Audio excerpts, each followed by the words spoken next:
Samajwadi party ने गोरखपुर में गुरुवार को डीएम ऑफिस का घेराव किया। पार्टी का आरोप है कि उनके नेताओं को राजनीतिक प्रतिशोध के तहत निशाना बनाया जा रहा है। गोरखपुर में बड़ी संख्या में सपा कार्यकर्ता डीएम कार्यालय पहुंचे और सरकार के खिलाफ नारेबाजी करते हुए ज्ञापन सौंपा।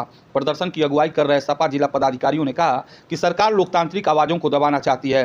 उन्होंने दावा किया कि बीजेपी सरकार विपक्ष की बढ़ती ताकत से घबरा गई है और सपा नेताओं पर झूठे मुकदमे लगाकर बदनाम करने की कोशिश कर रही है।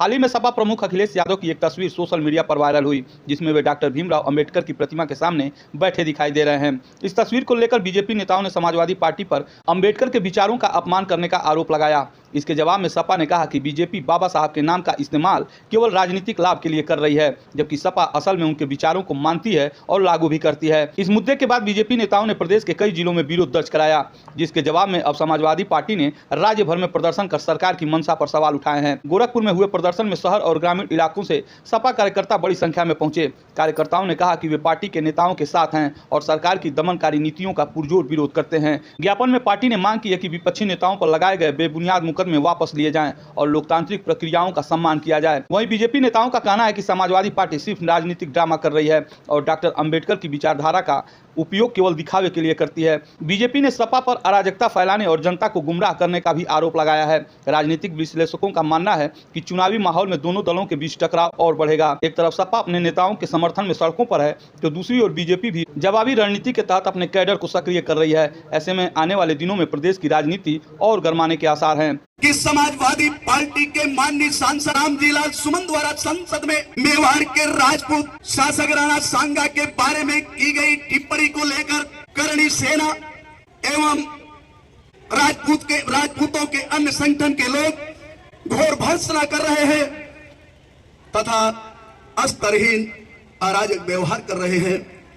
इसके लिए मैं ये अंशुमान सिंह घोर भर्त्सना करता हूं, कड़ी निंदा करता हूं और मैं भी एक राजपूत ही, आप लोग जानते हैं। साथियों, मैं नहीं कहता कि निश्चित ही इसमें कोई संशय नहीं है, राणा सांगा एक शूरवीर थे, योद्धा थे, देशभक्त थे और उस समय 15वीं शताब्दी में अपने स्वाधीनता संग्राम की लड़ाई लड़ रहे थे।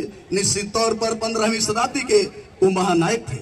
साथियों, लेकिन ये भी कहने में मुझे परहेज नहीं है कि उस समय के इतिहासकारों ने विभिन्न मदों के आधार पर अपनी टिप्पणी से इतिहास के उस पन्ने को लिपिबद्ध करके विवादित बना दिया और ऐसे ही विवाद के कारण वहीं पर हमारे सांसद रामजीलाल सुमन जी ने उन्हीं के इतिहास को पढ़ करके ये जो टिप्पणी कर दिया था, इसमें कौन सी बहुत बड़ी बात है।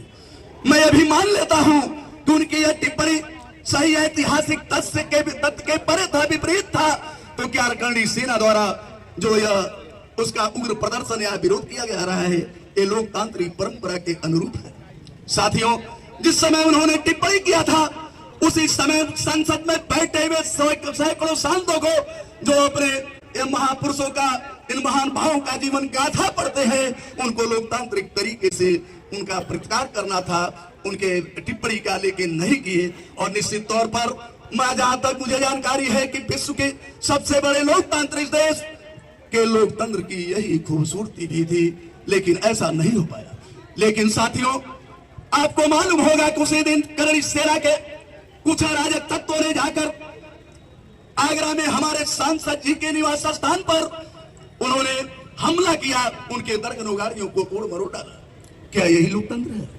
यही विरोधाभास है? साथियों, और आज अभी आप देख रहे हैं करणी सेना में राजपूत संगठनों द्वारा आज जो रोजाना जो विरोध किया जा रहा है, क्या वो व्यवहारिक है? नहीं, अव्यवहारिक है, अशोभनीय है। और निश्चित तौर पर जहां तक मुझे ज्ञात है, जहां तक मुझे आभास हो रहा है कि इससे महाप्रतापी सूरवीर महाराणा प्रताप का स्तर ही, उनका अस्तित्व और उनका व्यक्तित्व ही खतरे में है। उनके स्तर को और छोटा किया जा रहा है। मैं करणी सेना के तथा अपने जो है क्षत्रिय समाज के लोगों से कहना चाहूंगा, निवेदन करूंगा कि क्षत्रिय समाज के लोग अपने चित्र और व्यवहार में बदलाव लाओ तथा एक देश के जिम्मेदार नागरिक की तरह आप व्यवहार करें। एक उच्छृंखल, एक अपरिपक्वता के परिपक्व व्यक्ति की तरह आप व्यवहार करते हुए अपने तथा अपने पूर्वजों की गौरव गाथा को धूमिल न करें।